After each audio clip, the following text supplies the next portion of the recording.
सुबकुतगीन कहते हैं मैं शिकार का शौकीन था, लेकिन जरूरत के लिए शिकार करता था। हफ्ते में शिकार मार के लाता था, फिर पूरा हफ्ता हमारे घर वाले उसी को खाया करते थे। फरमाते हैं कि मैं तनख्वाह थोड़ी लेता था अपने आका से, महमूद गजनवी के वालिद सुबकुतगीन, कि मैं भाई हफ्ते में एक दिन शिकार करने जाऊंगा। कहते एक दिन मैं जंगल में शिकार करने गया तो कुछ जानवर कम नजर आए। सुबह से लेकर मैं घूमने लगा, असर का वक्त हो गया, कोई शिकार ना मिला।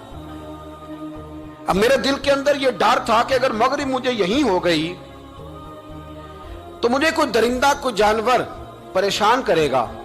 इसी परेशानी के आलम में मैं दाएं बाएं देख रहा था कि हरनी का एक बच्चा मुझे नजर आया।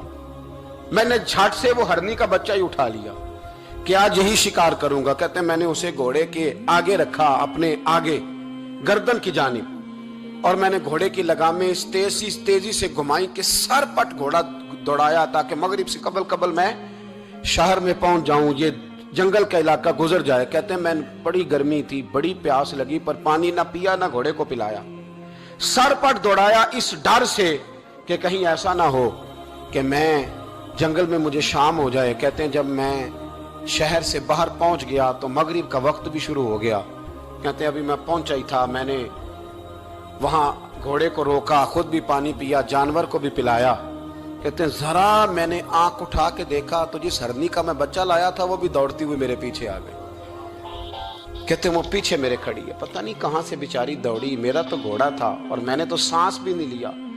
1.5 घंटा 2 घंटे मैं भगाता लाया इस जल्दी में कि बाहर आना है। कहते हैं पलट के देखा तो उसकी सांस फूली हुई हरनी की और ललचाई नजरों से मुझे देख रही है। दिल के एक कोने से आवाज आई कि आज तो 2 शिकार हो गए।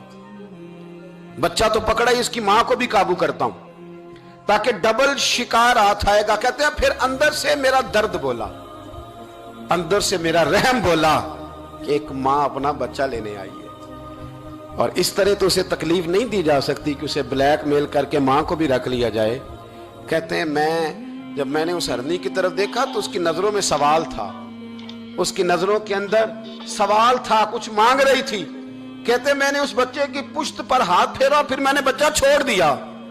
कहते उसने पहले बच्चे को बाजुओं में लिया, फिर अपनी जुबान से अपना बच्चा चाटने लगी।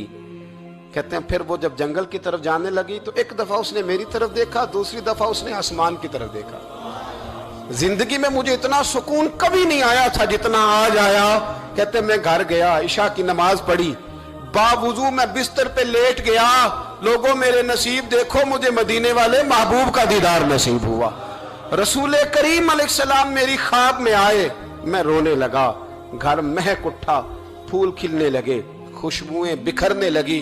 कहते महबूब करीम तशरीफ लाए और क्या खूबसूरत जुमला है। महबूब फरमाने लगे ओ सुबकुतगीन, अगर तुझे बादशाह बना दिया जाए तो इंसानों के साथ भी इसी तरह रहम करेगा ना जिस तरह आज हरनी के साथ किया है।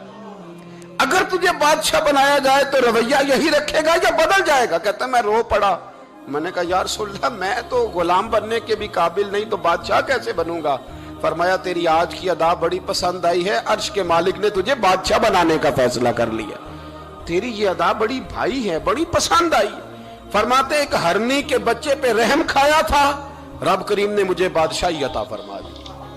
हम ना सियासत से बादशाही लेना चाहते हैं, सियासतदानों के अपनी जेब से इश्तिहार छपवा के बादशाही लेना चाहते हैं, डेरा बना के बादशाही लेना। ना ना ना, बादशाही तो रहम करने से मिलती, बादशाही तो शफकत करने से मिलती, बादशाहियां तो अल्लाह की मखलूक से प्यार करने से मिलती।